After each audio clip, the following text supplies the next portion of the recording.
Good morning class. Today we will start revision of chapter 3rd which is pair of linear equation in two variables. Detail में हमने किया हुआ है linear equation कौन सी होती हैं आपकी और टू वेरिएबल के अंदर किस तरीके से आप ये सोल्व करोगे। तो देखिए डायरेक्ट हम सॉल्यूशन पे पहुंचते हैं। आपने एग्जाम्पल भी इसके अंदर किए हैं। सो देखिए सॉल्यूशन जब हमने निकाला है तो हमारा फर्स्ट मेथड क्या था, graphical method of solution of A pair of linear equation, यानी कि हमने टू मेथड डिस्कस किए थे। First was graphical method and second आपका जो है अलजेब्रिकली मेथड। तो उसके अंदर हमने कुछ अलग मेथड डिस्कस किए हैं। तो आपको बुक में से पहले डिटेल बताने का मतलब ये है बच्चों, मैंने हर लेक्चर में आपको बताया है, पहले आप रिवीजन स्टार्ट करने से पहले जो बुक्स के अंदर सारे के सारे एग्जाम्पल हैं, जैसे आपको ये एग्जांपल दिया गया है, check graphically whether this is a pair of equation is consistent और नॉन कंसिस्टेंट, या फिर आप लाइंस का नेचर, जो आपकी लाइंस आ रही हैं वो पैरेलल हैं, इंटरसेक्टिंग हैं, कोइंसिडेंट हैं, ये आपने चेक करना है। तो सारे एग्जांपल आप इसके अंदर से करेंगे और सबसे मेन आपका कंसेप्ट क्या रहेगा, जो आपके चैप्टर का 50% पार्ट है वो इस टेबल से कवर हो जाएगा। तो सभी बच्चों ने इस टेबल को रिवीजन स्टार्ट करने से, क्वेश्चन प्रैक्टिस करने से पहले रिवीजन के अंदर इस टेबल को रीड करना है। यहाँ पे देखो ये क्या है, these are the coefficients of variable and constant term, यानी कि a1 b1 प्लस c1। आपकी जनरल फॉर्म क्या होती है, a1 x plus b1 y plus c1 is equal to 0। This is linear equation in two variable. तो यहाँ से a1 by a2 दोनों इक्वेशन के फर्स्ट कोफिशिएंट का ratio, second coefficient and then constant term का रेशियो को आप compare करोगे। कंपेयर करने पर अगर फर्स्ट टू रेशियो अनइक्वल है तो ये लाइंस का नेचर होगा और ये सॉल्यूशन का नेचर होगा। ग्राफ से क्या पता चलेगा, लाइन कैसी है, इंटरसेक्ट। इंटरसेक्ट का मतलब होता है एक पॉइंट पे कहीं ना कहीं कट कर रही हैं। और सॉल्यूशन कैसा होगा, जब वो जिस पॉइंट पे वो कट कर रही हैं वही क्या होगा, उनका सॉल्यूशन होगा। उसके बाद देखिए अगर लाइंस का नेचर यानी कि तीनों रेशियो आपके इक्वल हो जाते हैं तब क्या होगा, को इंसिडेंट लाइन, यानी कि लाइन दोनों इक्वेशन के लिए एक ही बनेगी जिसके सारे के सारे पॉइंट क्या हो जाएंगे, सॉल्यूशन होंगे। और एक लाइन पर बहुत सारे पॉइंट्स होते हैं इसलिए सॉल्यूशन क्या हो जाएगा, इनफाइनाइटली मैनी सॉल्यूशन हो जाएगा। थर्ड क्या है, a1 by a2 is equal to b1 by b2 not equal to c1 by c2, यानी कि फर्स्ट टू कोफिशिएंट का रेशियो इक्वल रहे और कांस्टेंट टर्म के रेशियो के अनइक्वल रहे तो क्या ऐसा नेचर रहेगा, लाइंस का नेचर होगा। पैरेलल लाइंस दोनों एक दूसरे के पैरेलल होंगी और जब दोनों के अंदर कोई कुछ भी कॉमन नहीं है, सॉल्यूशन क्या, सॉल्यूशन बाय डेफिनेशन क्या होता है, वो कॉमन पॉइंट जो दोनों इक्वेशन को सेटिस्फाई करेंगे। तो यहाँ पे पैरेलल लाइन के अंदर कॉमन पार्ट कुछ नहीं है, सो डायरेक्ट क्या बोल दोगे, नो सॉल्यूशन। तो फिर से रिपीट कर रही हूँ, ऑलमोस्ट इस चैप्टर का जो पार्ट होगा वो इस टेबल के थ्रू कंप्लीट हो जाएंगे जो क्वेश्चन, अगर आप लोगों को ये टेबल अच्छे से पता है तो। देखिए अब हम कुछ MCQ टाइप्स के क्वेश्चन डिस्कस करते हैं।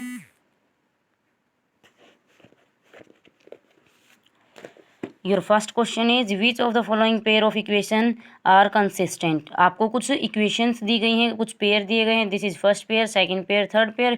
इन पेयर के सॉल्यूशन को आपने चेक करना है कंसिस्टेंट होगा या इनकंसिस्टेंट होगा। तो जब जो अभी मैंने आपको टेबल दिखाई है इसके अंदर अगर मैं फोर्थ कॉलम आपका बनवाऊं तो इसके अंदर कंसिस्टेंट और इनकंसिस्टेंट का मीनिंग क्या रहेगा बच्चों, कंसिस्टेंट का मीनिंग होगा सिस्टम के पास सॉल्यूशन एग्जिस्ट कर रहा है, बशर्ते सॉल्यूशन आपका 1 हो सकता है और सॉल्यूशन आपके 1 से ज़्यादा हो सकते हैं। और अगर सॉल्यूशन एग्जिस्ट ही नहीं कर रहा, there is no solution, then system is inconsistent. तो जो गिवन पेयर्स में से आपने यही चेक करना है, किसकी हेल्प से करोगे, a1 a2 की हेल्प से। और a1 a2 की हेल्प से कैसे करोगे, दोनों इक्वेशन को किससे कंपेयर करोगे, a1 x plus b1 y plus c1 is equal to 0 and second क्या रहेगी, a2 x plus b2 y plus c2 is equal to 0। So यहाँ से a1 क्या है 2, a2 क्या है -3 और b2 c1 क्या हो जाएगा 8 और a2 क्या है 4, b2 क्या है -6 एंड c2 क्या हो जाएगा 9। सो a1 बाई a2 क्या रहेगा बच्चों, this is 2/4, b1 by b2 क्या आ जाएगा, this is -3 by -6 and c1 by c2 क्या आ जाएगा 8/9। तो देखिए this gives you 1/2 and this gives you also 1/2 and this यहाँ से कैंसिल नहीं होगा, तो यहाँ पे देखो 1/2 is equal to 1/2 not equal to 8/9। अब यहाँ पे देखो this is in the form of a1/b1 is equal to a2/b2 not equal to c1/c2, यानी कि जो लाइन्स होंगी वो कैसी जाएंगी, पैरेलल जाएंगी, और पैरेलल लाइन्स के अंदर कोई सॉल्यूशन नहीं होता। सो सिस्टम कैसा हो जाएगा डायरेक्ट यहाँ से, तो इनकंसिस्टेंट। अब देखो ये इनकंसिस्टेंट है, और लास्ट ऑप्शन देखो आपका ऑल ऑफ दीज दे रखा है, तो जब फर्स्ट ऑप्शन आपने डिस्कार्ड कर दिया, रिजेक्ट कर दिया, तो ऑल ऑफ दीज का तो कोई ऑप्शन ही नहीं है। सो दोनों एक साथ आपके रिजेक्ट हो जाते हैं। अब आपने इसके अंदर से चेक करना है सॉल्यूशन एग्जिस्ट कर रहा है या नहीं कर रहा। तो यहाँ पे देखिए सी पार्ट के अंदर फिर से क्या रहेगा, 1/2 इज इक्वल टू फिर से 1/2 नॉट इक्वल टू 4/12 क्या देगा, 1/3। इसके पास भी कैसा सिस्टम है, इनकंसिस्टेंट सिस्टम है। तो यहाँ से आप चेक कर लीजिए, 5/-10 क्या देगा, -1/2, और -3/6 क्या देगा, this is also 1/2 -1/2 and this is also -1/2। सो कैसा सिस्टम आ जाएगा, कंसिस्टेंट सिस्टम आ जाएगा। तो आपका आंसर क्या हो जाएगा, बी। सेकेंड क्वेश्चन देखो, find value of x and y for which x plus y is equal to 14 and x minus y is equal to 4। इन दोनों इक्वेशंस के लिए, इस पेयर के लिए आपने x और y की वैल्यू निकालनी है। अब सॉल्यूशन फाइंड आउट करने के लिए आपके पास ग्राफिकल को छोड़ के अनदर मेथड है, सब्सटीट्यूशन मेथड और एलिमिनेशन मेथड, तो आप कोई भी इसके अंदर लगा सकते हो। तो यहाँ से आपका क्या रहेगा, x प्लस वाई 14 और x minus y is equal to 4। Eliminate कर दीजिए, कोफिशिएंट सेम है, दोनों अपोजिट साइन है, तो हम ऐड कर देंगे, और ऐड करोगे तो y माइनस वाई 0, ऐड करने पर ये क्या देगा, 2x is equal to 18। x की वैल्यू क्या आ जाती है, 9 को यहाँ सब्सटीट्यूट कर लीजिए, 9 plus y is equal to 14, y की वैल्यू क्या आ जाएगी, 5। So x is 9, y is 5, match करवा लीजिए कहाँ से आपका आंसर है। तो यहाँ पे देखो x is 9, y is 5, so first option is your answer. Third देखिए, find a quadratic polynomial whose sum of zeros is √2 and product of zero is 1/3। आपने क्वाड्रेटिक पोलिनोमियल बनाना है जिसका सम ऑफ जीरोज √2 दे रखा है और प्रोडक्ट ऑफ जीरोज 1/3 दे रखी है। तो कैसे करोगे, क्वाड्रेटिक पोलिनोमियल बनाना आपको सिखाया गया था, कैसे बनाते हैं, x² minus SX plus p, where s is sum of roots and p is product of zeros. तो x² minus sum of zeros क्या दे रखा है, √2 एंड प्रोडक्ट ऑफ जीरोज क्या दे रखा है, 1/3। डायरेक्ट सब्स्टिट्यूट कर दीजिए, x² minus √2x plus 1/3, match कर लीजिए यहाँ से जो भी आपकी वैल्यू रहेगी, and value is second option which is B.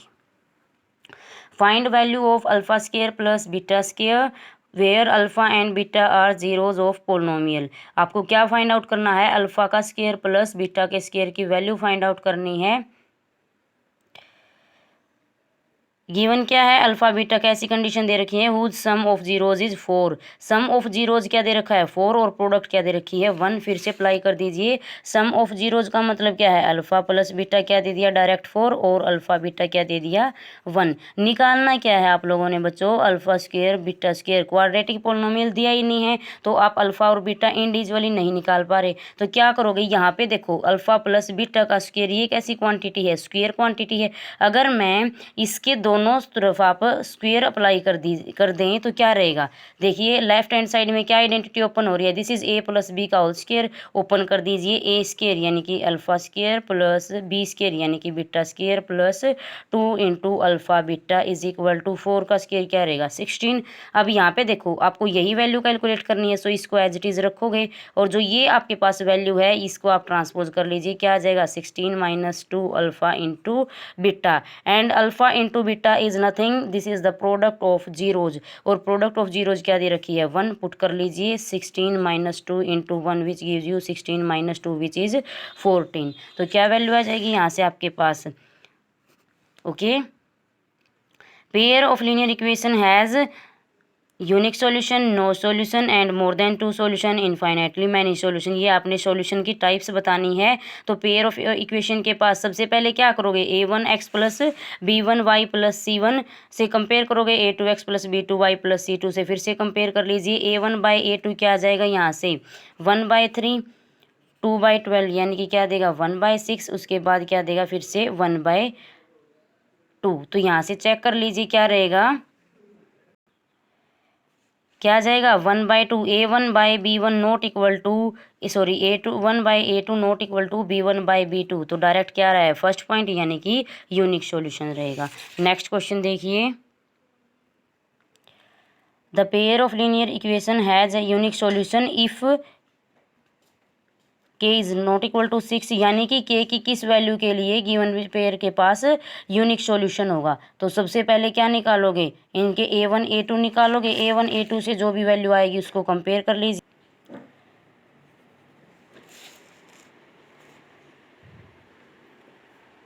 A1 क्या रहेगा आपके पास 2K, A2 क्या रहेगा आपके पास 6, सो A1 बाई A2 क्या आ जाएगा 2K/6। Similarly B1 by B2 क्या आ जाएगा 5/-5। अब देखिए यूनिक सॉल्यूशन इन्होंने खुद ही दे रखा है, इसका मतलब यूनिक सॉल्यूशन है तो क्या हो जाएगा A1 by A2 not equal to B1 by B2। So unique solution के लिए क्या रहेगा A1 by A2 not equal to B1 by B2। So क्या आ जाएगा 2K1/6 नॉट इक्वल टू 5/-5। तो क्या आ जाएगा यहाँ से 2K1/6 नॉट इक्वल टू -1। अब आप इसको क्रॉस मल्टीप्लाई करके सोल्व कर सकते हैं। यहाँ से क्या वैल्यू आ जाएगी K is not equal to -6/2 which is -3। So option क्या रहेगा आपका डायरेक्ट फर्स्ट रहेगा। सेवन्थ में देखिए क्या निकालना है, solution of this equation and this equation. Option से आप इसको सेटिस्फाई करवा सकते हो या फिर आप एलिमिनेशन मेथड और सब्स्टिट्यूशन मेथड लगा सकते हो। सो डायरेक्ट आंसर रहेगा फर्स्ट। ये आपके एक्सरसाइज का ही क्वेश्चन है। नेक्स्ट जो क्वेश्चन रहेंगे वो आप सेल्फ सोल्व करेंगे। Pair of this equation has which type of solution. आपको एक पेयर दिया गया है, डिफरेंट काइंड का पेयर है, इसको हम डिस्कस करते हैं कैसे सोल्व करोगे। बहुत ही इंपॉर्टेंट क्वेश्चन है। देखिए क्या दिया गया है 3x plus y is equal to 81 and 3x is equal to क्या दिया गया है। फर्स्ट इक्वेशन क्या है 3x plus y is equal to 81 and 81 is equal to 3। तो यहाँ पे देखो जो इक्वेशन है दोनों वो पावर के अंदर हैं, तो क्या करोगे पहले इसको पावर से ब्रेक करोगे। तो यहाँ पे देखो छोटी क्लास में आपने सीखा हुआ है अगर बेस सेम होते हैं, जैसे फॉर एग्जाम्पल x⁻2 है और y⁻2 है, तो अगर बेस सेम होते हैं नंबर सेम होगा तो पावर सेम हो जाएंगी। तो यहाँ से x और y को इक्वल होना पड़ेगा। तो यहीं पे हम करेंगे, यहाँ पे बेस सेम बनाते हैं इस नंबर का। ये ऑलरेडी 3 की पावर में, इसको आप और किसी पावर में नहीं लिख सकते। 81 को देखिए क्या लिख सकते हो 3 इंटू 3 इंटू 3 इंटू 3 81 देगा। तो क्या लिख सकते हो फर्स्ट के अंदर 3x plus y is equal to 3/4। Similarly यहाँ पे क्या लिख सकते हो 3/4 into x minus y is equal to 3। अब यहाँ पे देखो 3 बेस सेम है, इसका मतलब पावर भी सेम हो जाएंगी, बराबर हो जाएंगी। सो क्या आ जाएगा x plus y is equal to 4 और यहाँ से क्या रहेगा 4x minus 4y is equal to यहाँ पे क्या है 1। सो क्या आ जाएगा 1। अब देखो सिस्टम ऑफ लीनियर इक्वेशन मिल गया आपको x plus y is equal to 4, 4x minus 4y is equal to 1। दोनों को सिंप्लीफाई कर लीजिए, आपके पास सॉल्यूशन आ जाएगा। इससे आगे आप सेल्फ ट्राई करेंगे, आपको आंसर की प्रोवाइड करवाई जाएगी। नेक्स्ट क्वेश्चन देखिए for what value of K gives equation has real and equal roots. यहाँ पे देखो किस वैल्यू के की किस वैल्यू के लिए ये इक्वेशन दे रखी है। Equation is 8x² plus 3x plus के इज इक्वल टू 0। इसके पास रियल और इक्वल रूट्स रहे हैं। तो नेचर ऑफ रूट्स का कंसेप्ट रहेगा और नेचर ऑफ रूट्स का कंसेप्ट आप किसकी हेल्प से निकालते हो d which is b² minus 4ac। अगर d 0 आ जाता है यानी कि b² माइनस 4ac आपका 0 आ जाता है तो क्या हो जाएंगे इक्वल रूट रहेंगे। तो b² माइनस 4ac निकालिए, क्या रहेगा यहाँ पे 3² माइनस 4 इंटू 8 इंटू के इज इक्वल टू 0। जैसे ही इसको सिंप्लीफाई करोगे क्या आएगा 3² यानी कि 9 माइनस क्या रहेगा 9 माइनस 32 के इज इक्वल टू 0। सोल्व कर लीजिए क्या आ जाएगा 9/32 इज इक्वल टू के, यानी कि के की वैल्यू क्या रहेगी 9/32। If alpha beta roots of this equation, इस इक्वेशन के रूट्स दे रखे हैं अल्फ़ा और बीटा रहेंगे, then find the value of 1/अल्फ़ा प्लस 1/बीटा minus 2 times of alpha beta. तो इस टाइप्स के हमने काफ़ी क्वेश्चन डिस्कस किए हुए हैं जब आपके पीरियोडिक टेस्ट हुए हैं। दोबारा से रिपीट कीजिए 1/अल्फ़ा प्लस 1/बीटा माइनस 2 अल्फ़ा बीटा। देखिए क्या गिवन है x² minus 5x plus 4 is equal to 0। आपके पास 2 मेथड हैं। फर्स्ट मेथड के अंदर क्या करोगे बाय फैक्टराइजेशन अल्फा और बीटा निकाल लीजिए, या फिर डायरेक्ट हम किसका यूज़ कर सकते हैं सम ऑफ रूट्स का यूज़ कर सकते हैं। तो देखिए पहले इन दोनों का एलसीएम लीजिए, सिर्फ क्या रहेगा beta plus alpha bye alpha beta minus 2 alpha beta. अब इस वैल्यू की आप इस क्वान्टिटी की आपने वैल्यू निकालनी है। दिस इज क्या है alpha beta, where alpha and beta are the roots of this equation. So alpha और बीटा सम ऑफ फ्रूट्स और क्या रहेगा प्रोडक्ट ऑफ फ्रूट्स, यहाँ से सम ऑफ फ्रूट्स, या फिर अगर जीरोज का कंसेप्ट है तो क्या बोलोगे सम ऑफ जीरोज। क्या होगा माइनस बी बाई ए, यहाँ पे बी क्या है -5, सो -5 ऑफ 1 क्या देगा 5, सम ऊपर वाली वैल्यू क्या आ जाएगी 5, और प्रोडक्ट में क्या रहेगा 5/4 -2 इंटू 4 क्या वैल्यू रहेगी 5/4 -68। अब यहाँ से सिंप्लीफाई कर लीजिए, दिस गिव्स यू 8 4 32, 32 -5 जो भी आपकी वैल्यू रहेगी यहाँ से, तो ये आपका आंसर रहेगा।